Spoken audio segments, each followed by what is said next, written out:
आज ही Doubtnut app download करें। Doubtnut पर होगा अब आपके सभी मैथ्स, केमिस्ट्री, फिजिक्स और बायोलॉजी डाउट्स का सफाया। बस अपने क्वेश्चन की फोटो खींचो, उसे क्रॉप करो और तुरंत वीडियो सोल्यूशन पाओ। Download now. Good morning students. तो आज का हमारा क्वेश्चन है, in the given figure particle 1 of charge plus 6 microcoulombs and particle 2 of charge minus 2 microcoulombs are held at a separation of L is equal to 10 centimetres. ठीक है, on an x axis again दे रखा है। If a particle 3 of unknown charge Q3, हमें charge नहीं पता कि हम एक थर्ड पार्टिकल का इस्तेमाल करने वाले हैं, is to be located such that the net electrostatic force on it from particle 1 and 2 is 0। मतलब एक ऐसी जगह पे हमें इसको रखना है कि इन दोनों के नेट इलेक्ट्रोस्टैटिक फोर्सेस उसके ऊपर ऐड करने पे 0 हो जाए। तो हमें बताना है इस पार्टिकल 3 का एक्स और वाई कोऑर्डिनेट्स क्या होंगे, हम इनको कहाँ पुट कर सकते हैं। तो देखो, मैं इस चीज़ को एक क्लियर फिगर से समझाने की कोशिश करता हूँ। इमेजिन करो, हमें 1 का चार्ज दे रखा है +6 और इसका चार्ज -2। ठीक है, माइक्रोकूलम्स को अभी के लिए रख दो, मैं सिर्फ पॉजिटिव नेगेटिव से समझाने की कुछ कोशिश कर रहा हूँ। मान लेते हैं कि जो Q3 चार्ज है हमने उसको यहाँ रख लिया। जस्ट इमेजिन करो, ठीक है। अगर मैंने Q3 चार्ज को यहाँ रखा तो पॉजिटिव के कारण उसके ऊपर इस तरफ फोर्स लगेगा, नेगेटिव के कारण टुवर्ड्स नेगेटिव फोर्स लगेगा। अब बताओ कि क्या ये कभी भी नेट फोर्स 0 हो सकता है? दोनों की डायरेक्शन तो सेम है।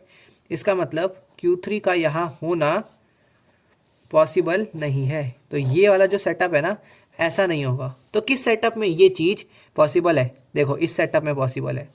अगर मैंने Q1 यहाँ रखा, Q2 को यहाँ रखा एंड Q3 को यहाँ रखा। अब इमेजिन करो, Q1 की वैल्यू हमारे पास है +6, Q2 की वैल्यू है -2, Q3 जो भी हो।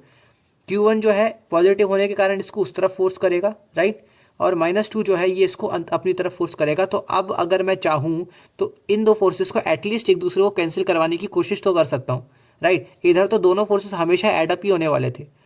तो मैं बोलता हूँ कि इसके कारण जो फोर्स हो रहा होगा वो FQ1 हो गया और इसके कारण जो फोर्स हो रहा होगा वो FQ2 हो गया। मान लेते हैं कि ये डिस्टेंस, ये वाला जो डिस्टेंस है Q2 की Q3, इसको x बोल देते हैं। ये डिस्टेंस क्वेश्चन ने दिया हुआ है 10 सेंटीमीटर्स, राइट। तो ये पूरा डिस्टेंस कितना हो गया? 10 + x।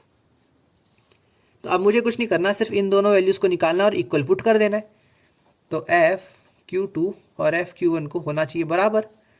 तो FQ2 मतलब इसके ऊपर Q2 के कारण कितना फोर्स लगेगा? तो वो लगेगा 1/4πε0 Q2 × Q3 अपॉन R²। तो R ये रहा x² इज इक्वल टू, अब ये फोर्स किसके बराबर होना चाहिए? FQ1 के।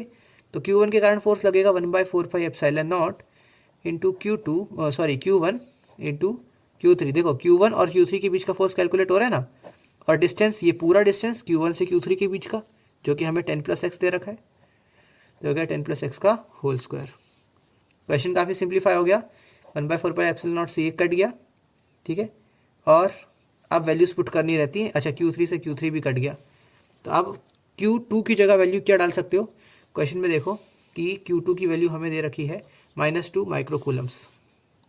तो यहाँ मैं डाल दिया -2 × 10⁻⁻6 कूलम्स, ठीक है।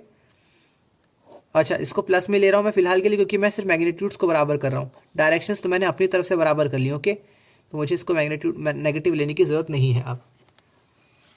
Upon x² is equal to Q1। तो Q1 मेरे पास लिखा है 6 माइक्रोकूलम्स। तो ये हो जाएगा 6 × 10⁻⁻6 अपॉन 10 + x का होल स्क्वायर। ये हो गई चीज़ें कैंसिल, तो ये हो गया 10 + x/x का होल स्क्वायर। देखो, इसको इधर भेज दिया मैंने और अब इस 2 को नीचे भेजूंगा, इज इक्वल टू 6/2, ठीक है। तो अब तो क्वेश्चन ऑलमोस्ट होता दिख ही रहा होगा। अब आगे क्या कर सकते हैं हम लोग?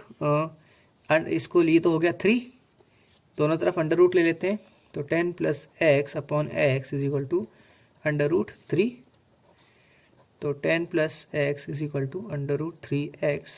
तो 10 इज इक्वल टू √3 - 1x, जहाँ से मुझे x की वैल्यू मिलती है 10 अपॉन √3 - 1, और इसकी value nearly equal to 13.69 centimetres आएगी, ठीक है। तो हम लोग इतना तो सॉल्व कर चुके हैं। अब वापस इसी पुरानी फिगर को देखते हैं। हमें क्या बताना था? Q3 की पोजीशन बतानी थी, राइट। क्वेश्चन को देखो, मैं क्वेश्चन फिर से दिखा देता हूँ। देखो ये रहा क्वेश्चन, इसमें हमें x and y coordinates of particle 3 बताना है। तो अब पार्टिकल 3 को फिर से बनाते हैं। ठीक है, ये रहा हमारा एक्स एक्सिस, यहाँ 0 पे हमारा पहला पार्टिकल Q1 रखा था, यहाँ से 10 सेंटीमीटर्स की दूरी पे अगला पार्टिकल Q2 रखा था, तो इसके कोऑर्डिनेट्स हो गए 10, 0। यहाँ पे हमारा पार्टिकल Q3 रखा था जो यहाँ से x दूरी पे था और हम x निकाल चुके हैं, ये हो गया 13.69।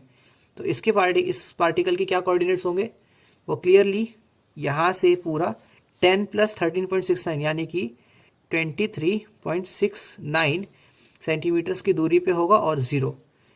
क्वेश्चन ने हमसे x एंड y कोऑर्डिनेट्स पूछे थे, तो ए पार्ट x कोऑर्डिनेट मुझे दिख रहा है 23.69, B part y coordinate clearly 0।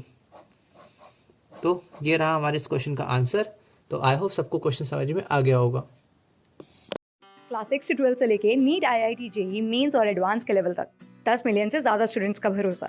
आज ही डाउनलोड करें डाउटनेट ऐप या व्हाट्सएप कीजिए अपने डाउट्स 8400 400 400 पर।